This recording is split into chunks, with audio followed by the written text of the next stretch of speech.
You're listening to Strange by Nature, your guide to the strange, weird, unbelievable, and improbable wonders of the natural world.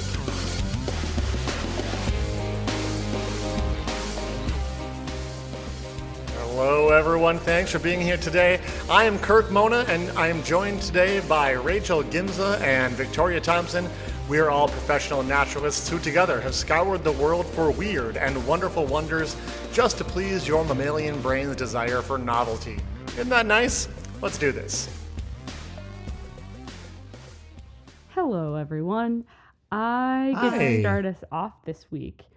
And this topic actually was recommended to me by one of our listeners, Miss Katie. Yay.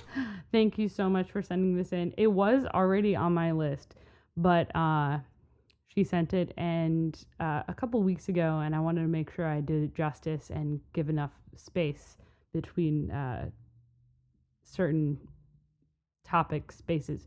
Which will Interesting. All will very become cryptic. clear, I imagine. all become clear in a minute, because I need to spread it out.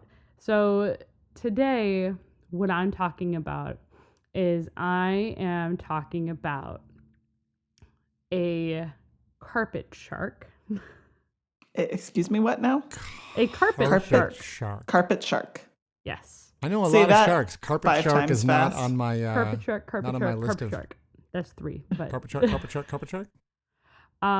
So it's a type of shark. It's interchangeably known also as like a woebegone. Not the rug shark. Yeah, not the rug shark. The shag carpet shark. shark. That's good. And generally speaking, is they are a bottom dwelling shark that are kind of flat. They tend to They have 5 gill slits and like they have 2 spinal dorsal fins and a smaller tail. But that's not the one I'm talking about today. So I'm talking about a specific species of carpet shark. Ooh, okay, which one? here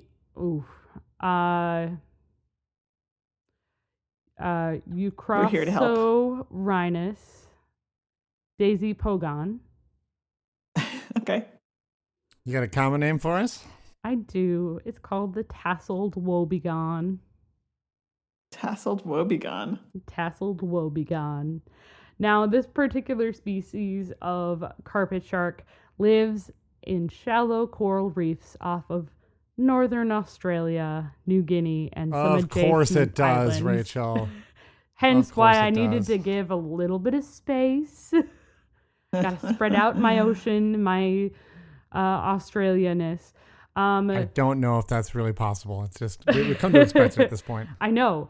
I try to spread it out a little bit. Now, it's not like a really big shark, but it is really fascinating because its camouflage is truly astounding. Awesome. It's not a huge shark. It can get up to like maximum of like 5.9 feet, about almost 2 meters in length. Pretty good Generally size. speaking, Bigger than a Rachel. yeah, it's bigger than me. But generally speaking, they're smaller than that. And what really makes it interesting is like we don't know a ton about them, like especially like their life history. We do know that they are ovoviviparous, so they have their eggs and fertilized inside, and then they give birth to live babies. When they're born, they are 20 centimeters long. Would they eat a cat? Yes. They have actually been shown to it. So they are sit and wait predators. And if it comes close, and that's really funny. If y'all can't hear the cat in the background, congrats. You need a hearing test. Yeah. I closed the door. He's really upset.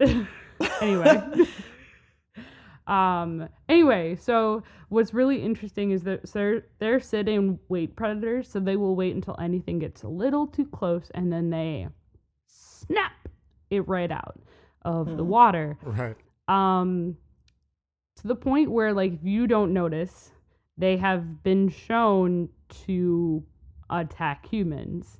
Because we're going around on coral reefs and everything. If we get too close, they think we're a tasty little fish or something that they can eat. And they're really interesting because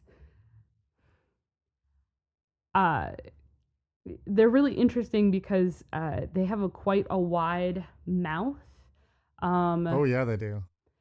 And when I say a wide mouth, so there was a photographer. No, it was a scientist who photographed a tasseled woebegone shark. Oh, eating. It's like Jabba the Hutt. Yeah, eating a brown-banded bamboo shark that was a full 80% of the size of the tasseled woebegone. Wow. I think I'm looking at that photo right now. Yeah. It's really probably. Yeah. It gained a lot of notoriety fairly recently. Wow. That's a disturbing sea creature. It's like our friend Brett at an all-you-can-eat buffet. I've been there. That is very true. Hello, Brett. Pretty much. Hi, Brett. But yeah, it's a really powerful predator. So it sits on the bottom, and the way it's called a tasseled woebegone, because it looks a lot like a woebegone is thought to be another indigenous Aboriginal word for like a sitting rock of sorts, because it blends in so well. It's quite literally will perfectly blend right into the ground around the ground around it. They the camouflage is exceptional. It's truly amazing. So it's called tasseled woebegone because around its head, it has a bunch of skin branches. It looks like little coral reef like branching all around the edge. Animal. Yeah. And that's to help it camouflage so it can sit and eat. And there are animals that will eat this shark as well, so it helps them hide. And if you're driving or something and you're like trying to picture what Rachel's talking about, these tassels, take whatever you're picturing and multiply by like 10 in weirdness. Yeah.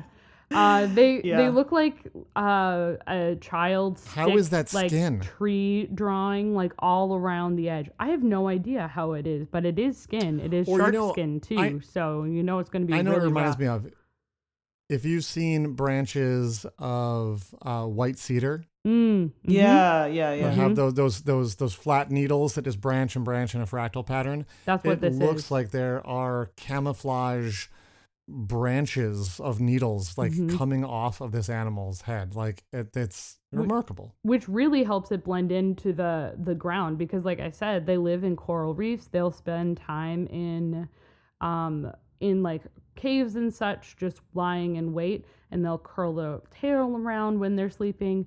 But truly, what makes it spectacular is that camouflage itself. Because they're sit and wait predators too, their mouth is more towards the top. They don't have like an underlying mouth like some sharks do when they're like, I think lemon sharks have like a mouth underneath, or like a ray had like a stingray. They have like a massive underbite, basically. Exactly. So instead of underneath, it's on. They have a really massive. No, you're right. It is a massive underbite. These guys have the underbite. Yeah. These guys have the underbite. And it just juts out in front, so that way the mouth is more facing upward, and their eyes are on top of their head, so that way they can see and be able to like find whatever predator might, or whatever prey might go by. Yeah, I just wanted to talk about these weird looking sharks, because they are strange. They're very strange. They're not found very deep in the water, and they don't even like they don't, when they attack too, they don't just like sit and wait and like go and bite something. They literally will open its mouth and suck the prey in. and then not like let giant go. Hoover. Yeah, pretty much like a big old vacuum. Yeah, you right see in. this thing, and then you remember and it's really pretty goofy looking. It looks so silly, like some sort of like the Muppet, like Jim Henson created it. Yes, a shark, but not even a shark. Like I don't even know what this thing would be.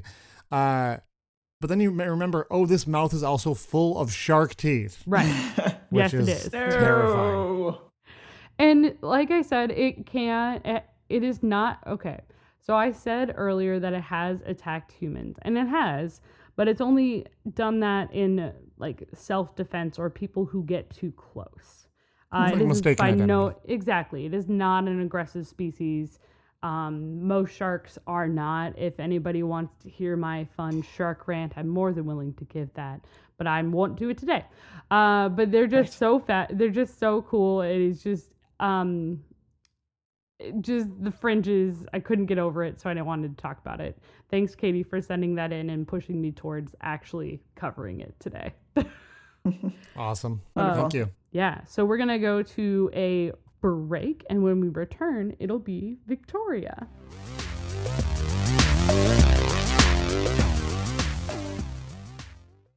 Kirk here with a quick note. If you're enjoying the show, be sure to subscribe and leave a 5-star review. It helps other lovers of the strange find our show. You can also find and follow us on social media. Search for Strange by Nature Podcast on Facebook, Twitter, and Instagram, or come visit us at strangebynaturepodcast.com. We'll see you there. Now, back to the show.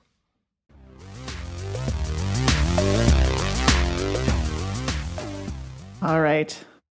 Some time ago, I came across a wonderful Wikipedia page called Recursive Islands and Lakes. What? There are two main sections, Recursive Islands and Recursive Lakes. Any guesses as to what this could be?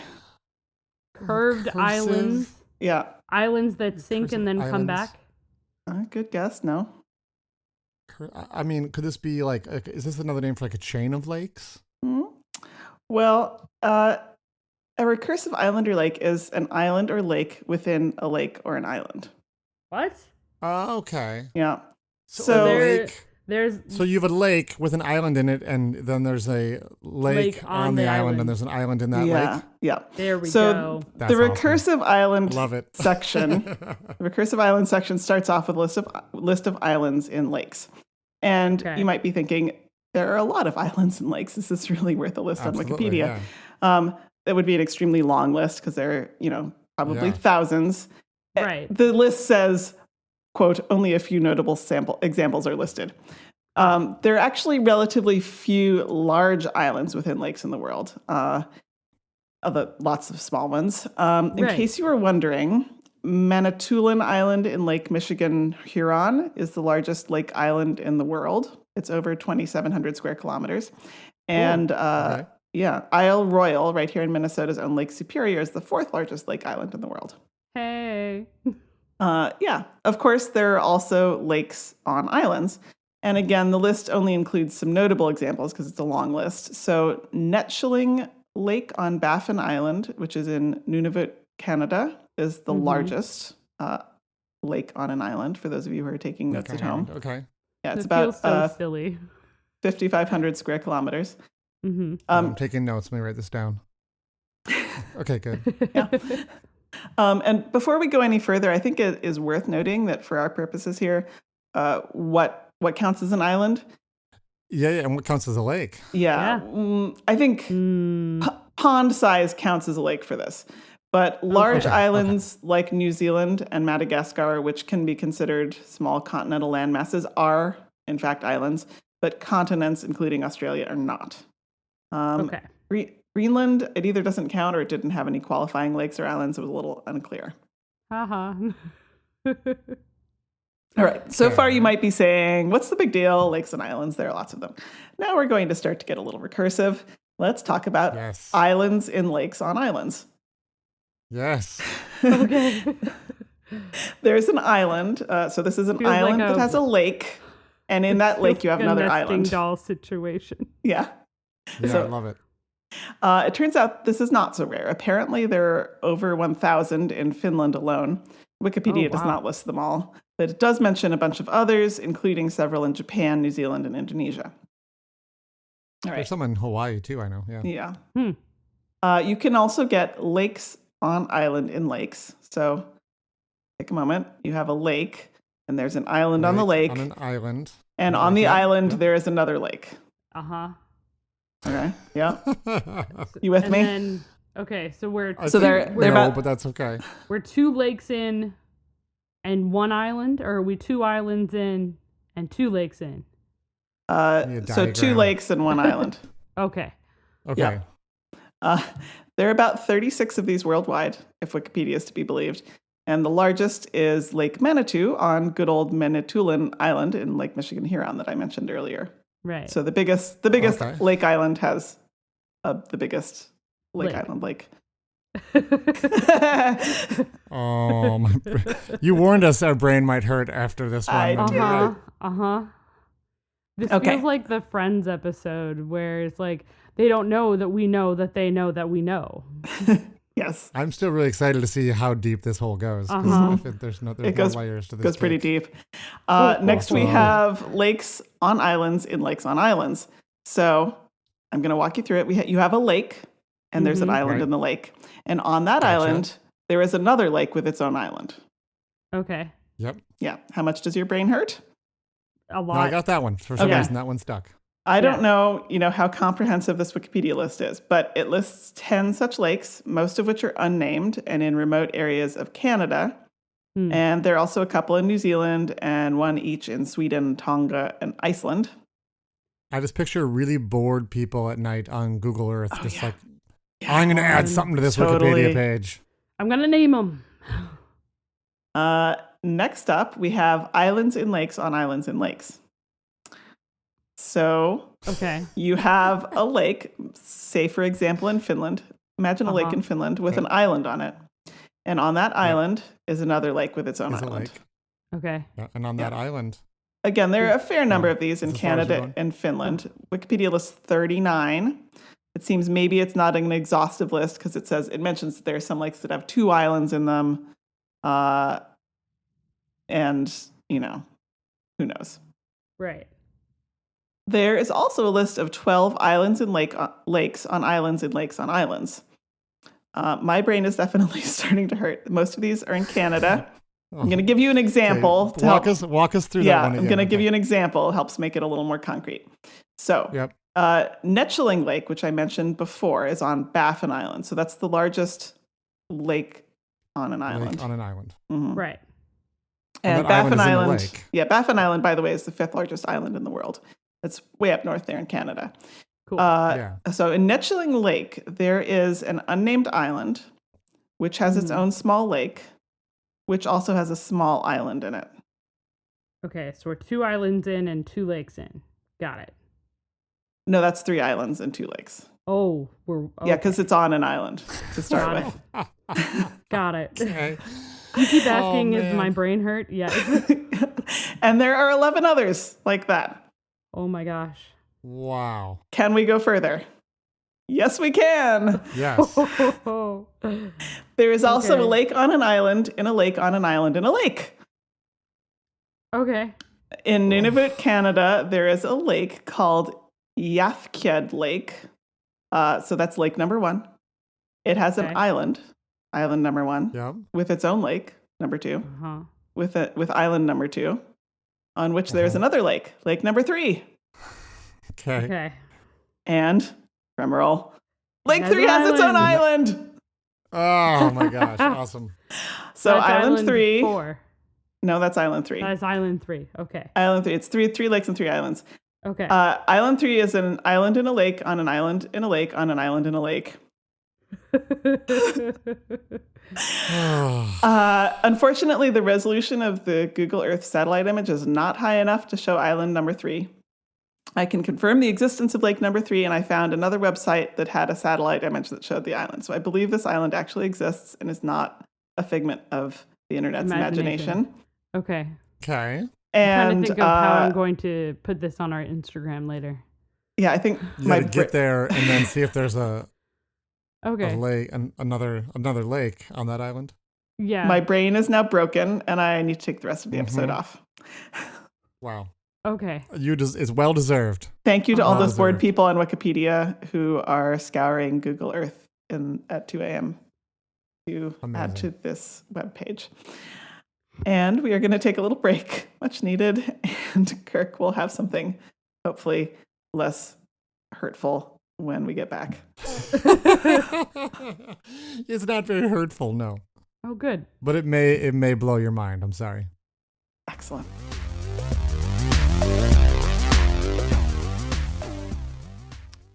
All right, I'm going to assume that both of you know what a nightjar is, but I don't want to make that same assumption about our listeners. All right, so I got to take it off the list.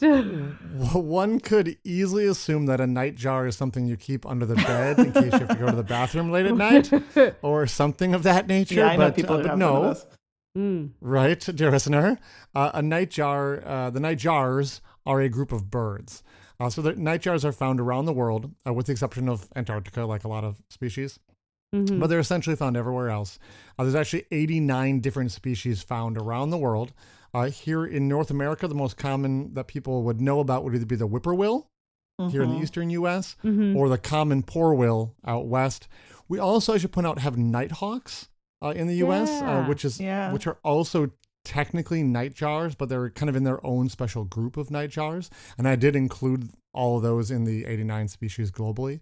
Got it. So, you may have run into one of these species or at least heard them because some of them are Loud. most of them are pretty vocal. They make a lot of loud noise at night. So there's a lot of fun, weird things about nightjars, and they have really captured people's imagination. First of all, they have amazing camouflage. They are nocturnal or at least crepuscular, meaning only active at dawn and dusk. And they are very secretive animals. I've only ever seen 2 species of nightjars roosting during the day. I've seen some, flying around at night or at, dawn and dusk, but roosting, it's very hard to find them. You're saying So that I found, there's a reason why they're called nightjars? yes, they're out at night. But I'm saying they're hard to find during the day, like you can see an owl during the day, like a great horned owl sitting up a tree sleeping. People see that all the time. People don't just run into nightjars during the day. Because their camouflage is so amazing.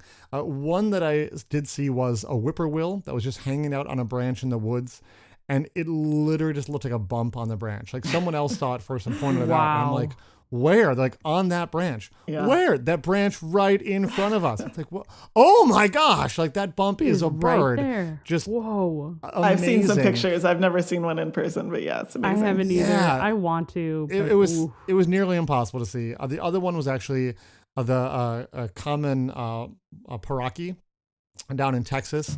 And that one was a bit of a cheat because they roost on the ground, which makes them incredibly hard to see with their camouflage.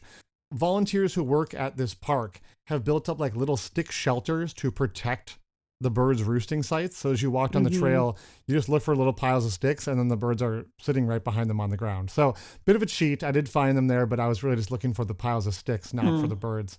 Right. If you didn't know they were there, like you're just visiting the park, you would 100% just walk right past the bird, or maybe even like step on it.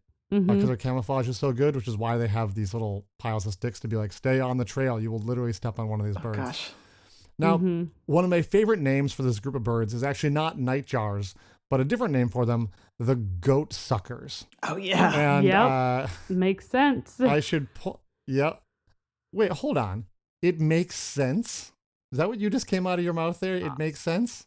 I'm just looking at their mouths right now. I'm looking at pictures. I'm wondering, how does calling it a goat sucker make sense exactly? Well, there is a reason.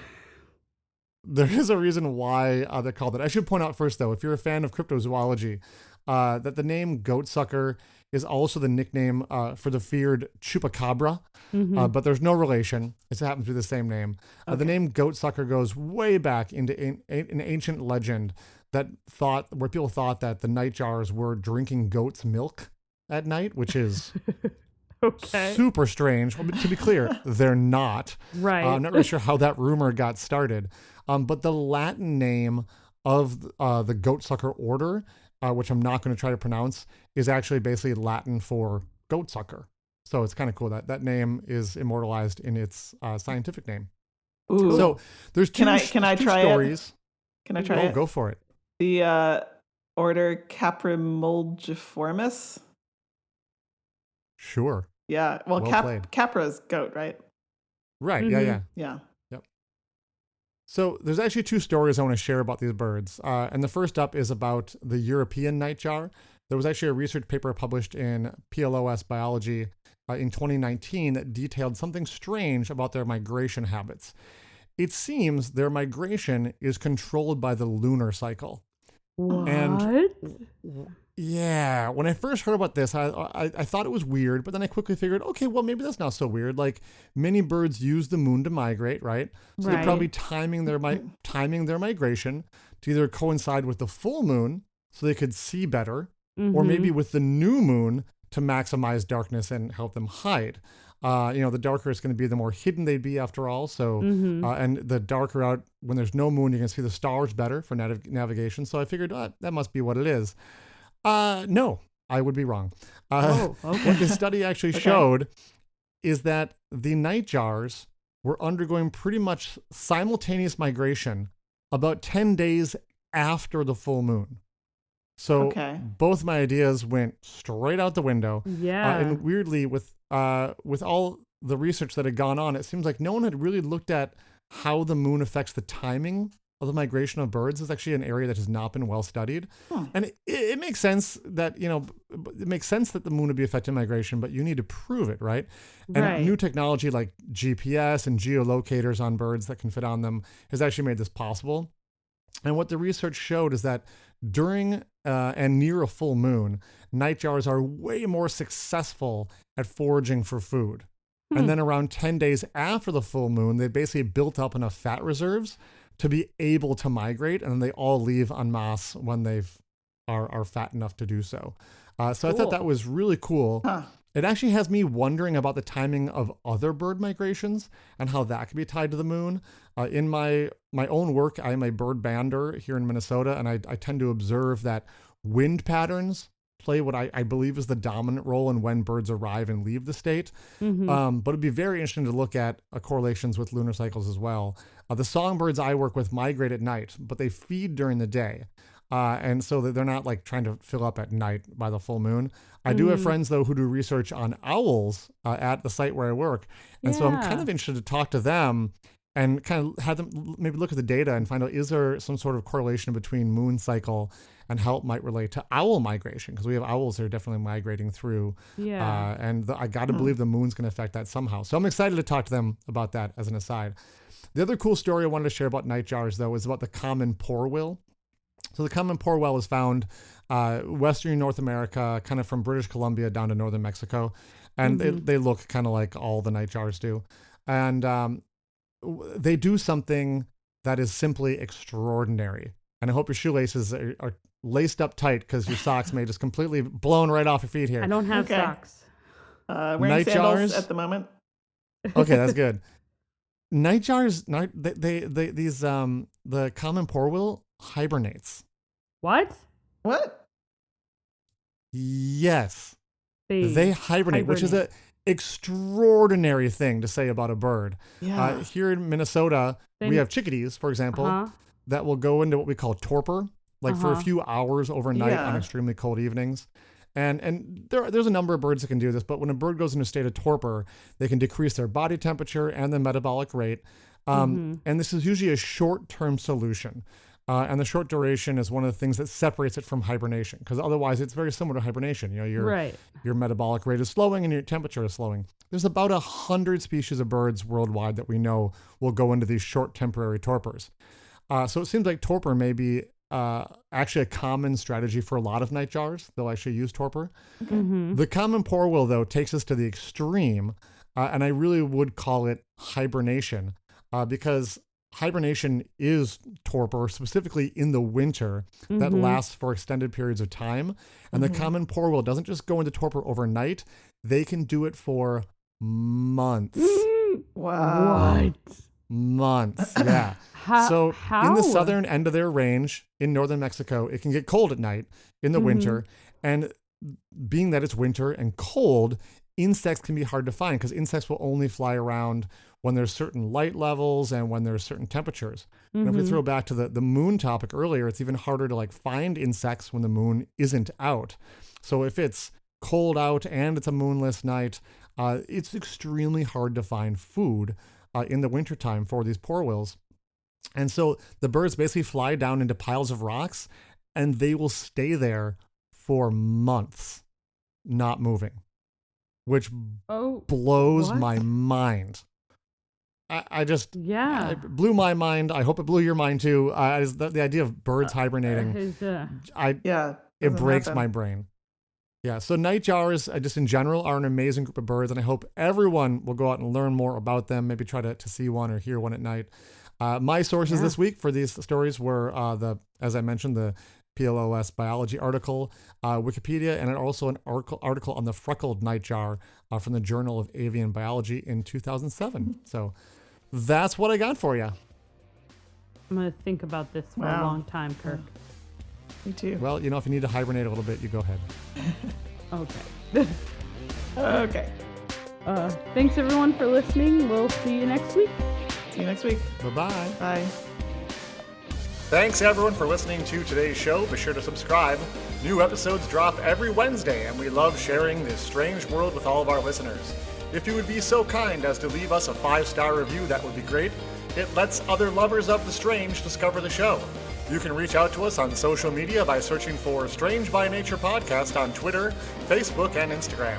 You can send us an email as well. Our address is contact@strangebynaturepodcast.com. If you want more information about the show, you can also check out our website, which is strangebynaturepodcast.com. Until next week, get outside, stay curious, and embrace the strange.